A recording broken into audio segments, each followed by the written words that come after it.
Hi Taurus, welcome po sa ating channel. Ito yung daily Gabay Tarot reading for January 22, 2025. Please be reminded kung naka-resonate kayo, comment down. Kung hindi kayo naka-resonate, ibigay niyo po sa iba kasi channel reading po ito. This is for you Taurus ngayong January 22, 2025.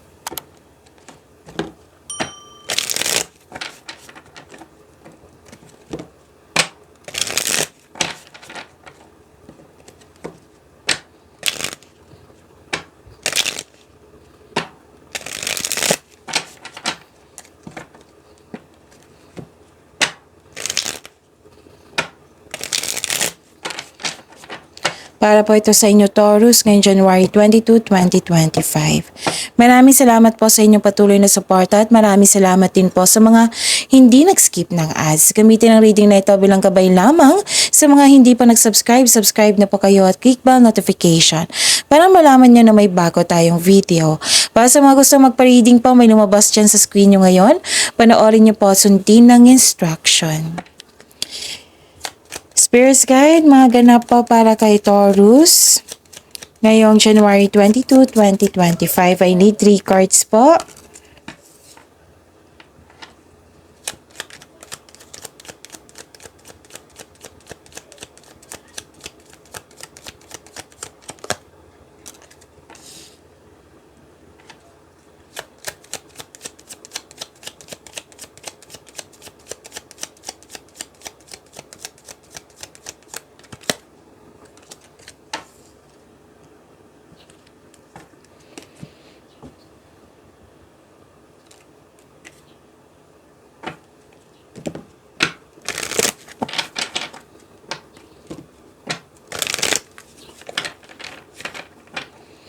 Spirits Guide, mga mensahe pa para kay Taurus ngayong January 22, 2025.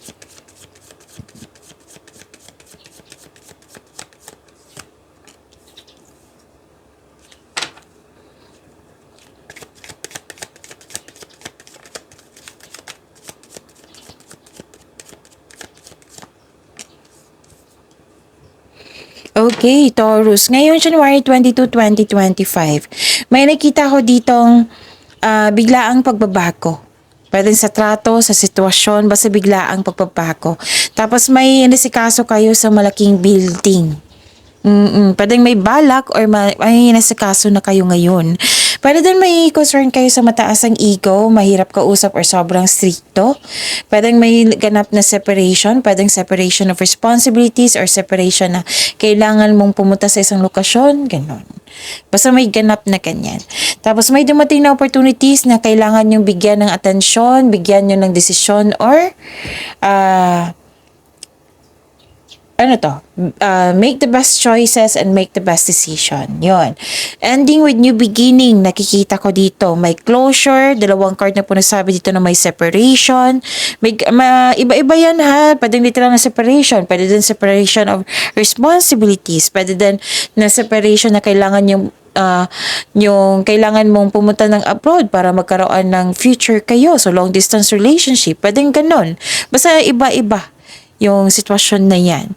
And nakita ko dito na may concern kayo, dalawang card kasi nagsabi dito na may concern kayo sa isang tao na mahirap kausap or sobrang stricto.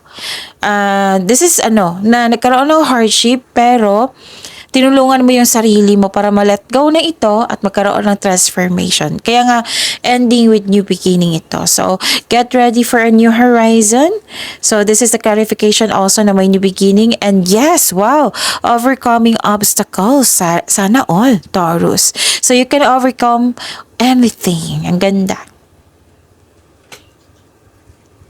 Spirits Guide, ano po yung energy ni Taurus ngayong January 22, 2025.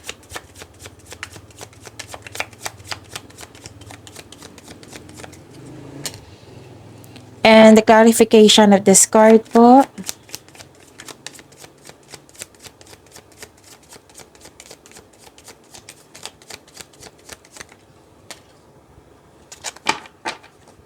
Okay. Okay. Kung may narinig kayo, may nakita kayong repeating message, meaning to say, pinupush ng cards nyo yan kasi ang ilan sa inyo hindi pa binigyan ng atensyon.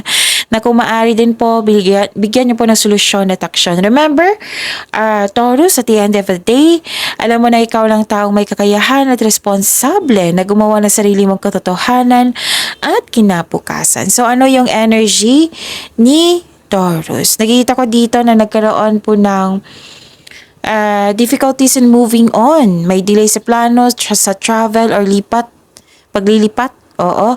May bumabalik from the past. Nahihirapan ka mag-move forward ng dahil sa nakaraan. Pwedeng naalala nyo to or literal talaga na bumalik sa iyo. And this is the clarification of your card here, di ba? Overcoming obstacles. Andito rin sa tarot cards nyo that you have strength. Yung na-overcome mo na yung lahat yung obstacles, challenges, struggles. Yes. Nakikita ko rin dito na maging matatag ka sa sandaling ito dahil ma-overcome mo yung struggles or challenges. So this card asks you na harapin mo yung fears, struggles, or challenges kesa iwasan mo ito. At mag-move forward kayo with courage. Mag-move forward kayo with courage. So you don't know your own strength until it is tested. So feel your fears and take action anyway, okay? So you have you are very confident ngayon and persistence, okay? Nagkaroon ng persistence. Yan. Spirit's Guide, kayo and money po ni Taurus ngayong January 22, 2025.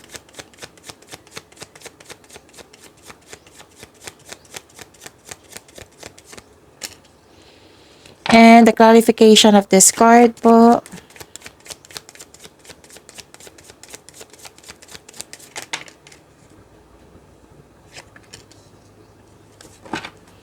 Okay. Nakikita ko dito na nagkaroon po ng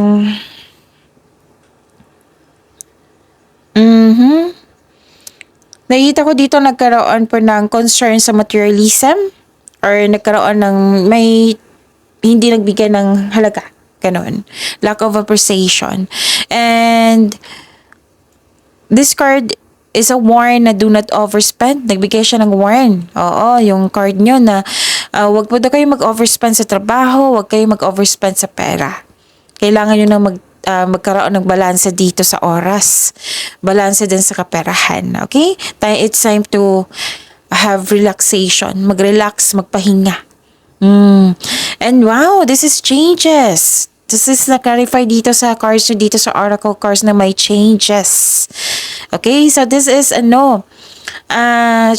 completion of cycle, happiness nakikita ko dito, and good luck and good karma. So this is a blessings, good fortune, job opportunity, or unexpected wealth, or nagkaroon ng financial stability. Kung gipit ka ngayon, may parating na blessings na makapagbago sa inyong kaperahan.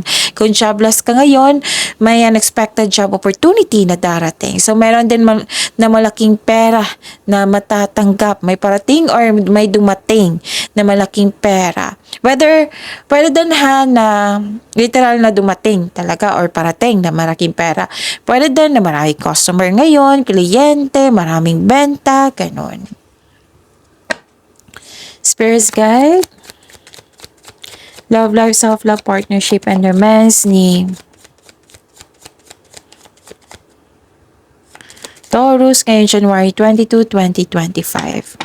And the clarification of this card po,